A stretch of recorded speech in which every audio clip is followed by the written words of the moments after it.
Hello everybody and welcome to my review of volume number 3 of Nisio Isin's light novel series Bakemonogatari.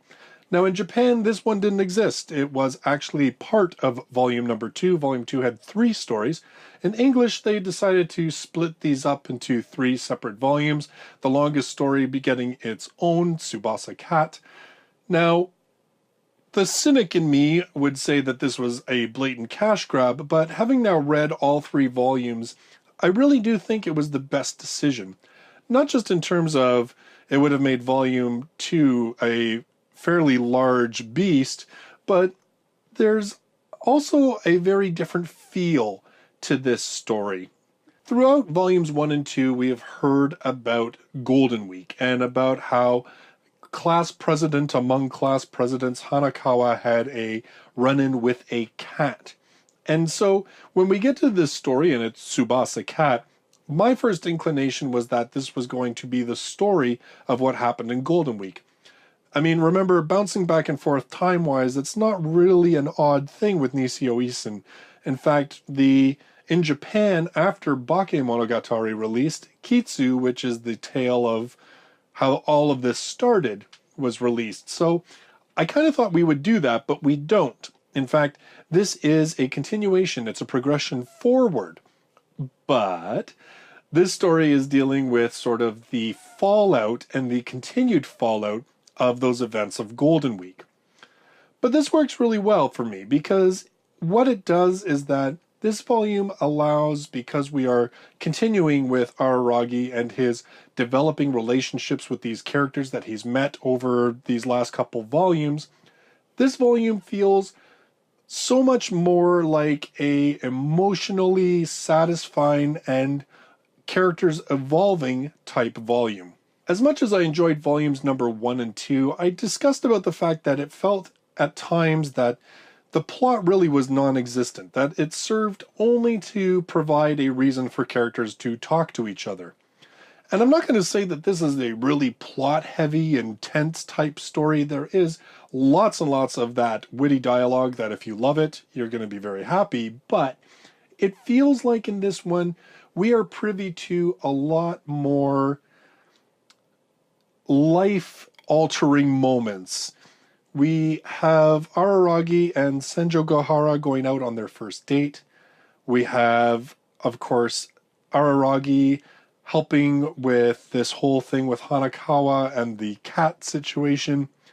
And in both of these situations, it allows these heroines who have had a very consistent and steady mask to show a little bit of vulnerability, I would say. They open up a little bit more. You see cracks in this armor that they have constructed around themselves. It makes the novel, to me, so much more emotionally satisfying because I felt like I knew these characters better. I felt like I understood at least a little bit better what it was that Araragi saw in Senjogahara. It didn't just feel like, okay, he's a masochist and he just wants someone to treat him like crap. You start seeing some of the redeeming values that the girl has. And in terms of Hanakawa, well, I still think she's kind of best girl, but, there's still lots of books after this one, obviously, but you learn so much more about her and about her circumstances. And in all, really good books that have characters that are interesting and have a strong backstory, once you learn that backstory, it's very hard to see her in the same way anymore. And it's a good thing. So for me, volume number 3 it felt more like there was a plot. It felt more like there were actual events happening that were important and vital to the characters.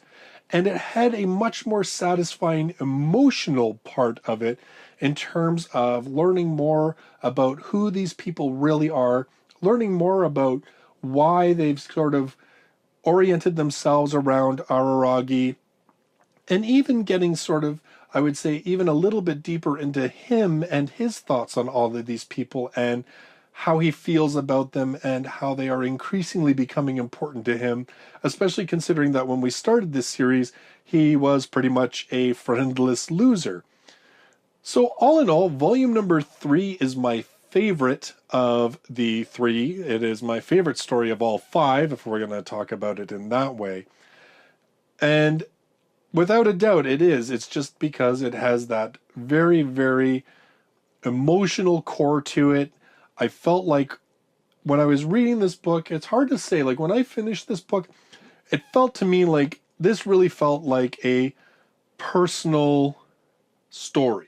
I said back when I did my review on Bakemonogatari volume number 1 that at times it felt almost like the book was written more as an exercise in dialogue, that it really didn't feel like a story per se, that it was really just an excuse to challenge the author to create as much witty dialogue as he could. And that, to a certain extent, still held true in volume number 2. But when I finished this volume and having more of this emotional core to these characters, I really felt more like this was a personal and intimate type story. It changed my feeling about what I had just read in terms of this book and the previous 2. So, all in all, volume number 3, absolutely my favorite. I have to admit, before I finished this one, I kind of thought that this might be the end of the Monogatari series for me. It's not that I hate the series, obviously, but it's just I've been becoming so inundated with volumes and I'm falling behind in so many series. I was kind of looking for where I thought I might cut.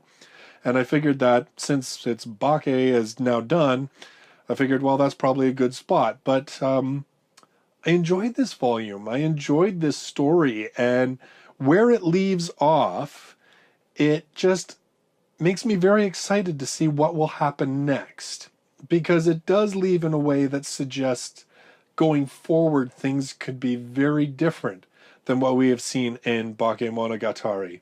And I'm kind of excited to see how that works out. So again, volume number 3, if you've kind of read the first one and you weren't too sure, or, you know, what have you, or you're waiting to see whether all 3 volumes were decent before you pick them up, absolutely, volume number 3. It is, to me, the crown on this one. It is absolutely the best of the 3, in my opinion. So I absolutely recommend the series. And like I said, I was pretty much ready to give this series up after volume 2, as much as I did enjoy it. But now that I've read volume 3 and seen where it leaves status quo, I'm actually pretty excited about trying to move forward into this series even further. So those are my thoughts on volume number 3 of Bakemonogatari, the short story Tsubasa Cat. My next read is going to be a catch-up volume, one that has been laying on my shelf for a while now, in fact long enough that I have the next volume, and that's going to be volume number 10 of Excel World.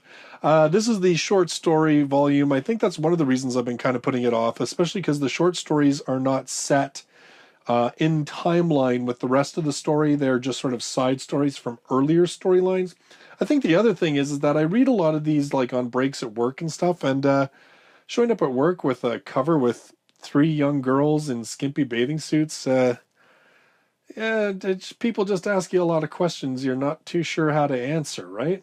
But anyway, so, but my need to continue on and to get caught up is going to overcome my uncomfortableness, and that'll be my next review. So if you're brand new to the channel and you love light novels, you should consider subscribing. I do 2 to 3 reviews every single week, and I also do a weekly countdown of the top 10 best-selling light novels in Japan. Thank you very much for joining me in this video, and I look forward to seeing you in the next one. Till then, bye-bye for now.